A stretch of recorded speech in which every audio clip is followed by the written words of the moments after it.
ఎడారిలో సెలయేర్లు. మార్చి 25వ తేదీ కొరకు వ్రాయబడిన ఈ భాగాన్ని మీకు చదివి వినిపిస్తున్నది సహోదరుడు పాల్ సుందరం.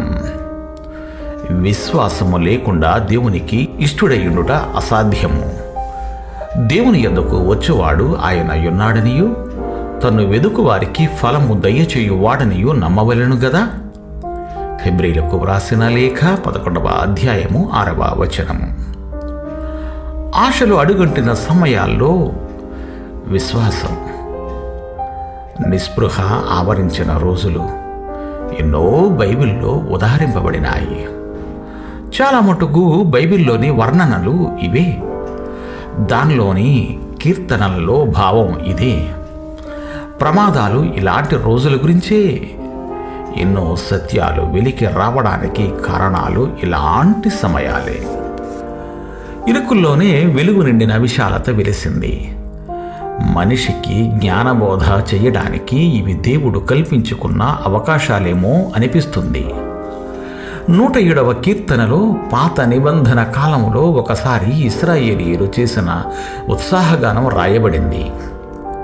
ఆపదలో చిక్కుకుని వాళ్ళు సొమ్మిసిల్లినప్పుడు దేవుడు తమ మహిమను చూపడానికి మార్గం సరళమయ్యేది. ఎక్కడ చూసినా ఇవే కథలు. ప్రజలు నిస్సహాయులై దిక్కుతోచక ఉన్న సమయంలో దేవుని శక్తి తన పనిని మొదలుపెట్టింది. జవసత్వాలుడిగిపోయిన మృతతుల్యులైన ముసలి జంటకి ఎలాంటి వాగ్దానమో చూడండి. నీ సంతానం ఆకాశంలో చుక్కల్లాగాను సముద్రం ఒడ్డునున్న ఇసుక రేణువుల్లాగాను అవుతుంది. ఎర్ర సముద్రం దగ్గర ఇశ్రాయేలీయుల రక్షణ, యొర్దాను నదిలో యాజకుల కాళ్ళు మునిగిన తరువాత నది దేవుని మందసానికి దారి ఇచ్చిన వైనాలను మరోసారి చదవండి. కష్టాలలో కృంగిపోయి ఏం చెయ్యాలో తెలియని స్థితిలో ఆసా, యెహోషాపాతు, హిజ్కియాలు చేసిన ప్రార్థనలను మరోసారి ధ్యానించండి. నెహెమ్యా, దానియేలు, హబక్కుకు, హోషేయల చరిత్ర నెమరువేయండి. గెత్సెమని తోటలోని ఆ చీకటి రాత్రిలో సంచరించండి. అరిమతయి యోసేపుకు చెందిన తోటలోని ఆ సమాధి చెంత కాసేపు నిలుచోండి. ఆదిమ సంఘాల్లోని ఉజ్జీవాన్ని తరచి చూడండి. వాళ్ళ కష్ట కాలాల గురించి అపోస్తలుల్ని అడగండి.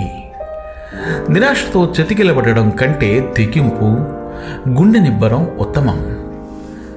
విశ్వాసం మన నిస్పృహలో ఒక భాగం ఎప్పటికీ కాదు. నిరాశలో మనల్ని ఆదరించిన సమస్యలను పరిష్కరించడమే దాని పని. బబులోనికి చెరపట్టబడిన 3 యోధా కుర్రవాళ్ళు ఇలాంటి తెగింపు విశ్వాసానికి తగిన ఉదాహరణలుగా కనిపిస్తున్నారు. అది ఎటూ తోచని పరిస్థితి అయినా వాళ్ళు నిబ్బరంగా రాజుకి జవాబిచ్చారు. మేము కొలిచే మా దేవుడు ఈ మండే అగ్నిగుండం నుండి మమ్మల్ని కాపాడగల సమర్థుడు. నీ చేతిలో నుండి మమ్మల్ని తప్పిస్తాడు. ఒకవేళ ఆయన అలా చేయకపోయినా ఇది మాత్రం గుర్తుంచుకో, నీ దేవతలకి కానీ నువ్వు నిలబెట్టించిన ఈ బంగారు ప్రతిమకి కానీ మేము సాష్టాంగ పడము.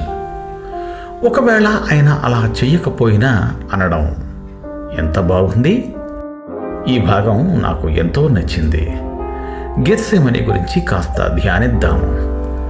అయినను నీ చిత్తమే సిద్ధించునుగాక అన్న ప్రార్థనను గుర్తు తెచ్చుకోండి. సాధ్యమైతే అయినను మన ప్రభు అంతరంగంలో చిమ్మ చీకటి. విధేయత అంటే ఏమిటో తెలుసా? రక్తం కారేంత వరకు శ్రమ, పాతాళ కోపంలో దిగినంత చీకటి ఎదురైనా ప్రభువా నా ఇష్ట ప్రకారము కాదు, నీ చిత్తమే కానిము అనగలగడం. కష్టకాలంలో నిబ్బరాన్ని ఇచ్చే విశ్వాస గీతాన్ని ఆలపించండి. చెరసాల గోడల్లాగా ఆపదలు, ఆటంకాలు అడ్డుపడితే చెయ్యగలిగినంత చేసి నేను చేతకానిది నీకు వదిలేను.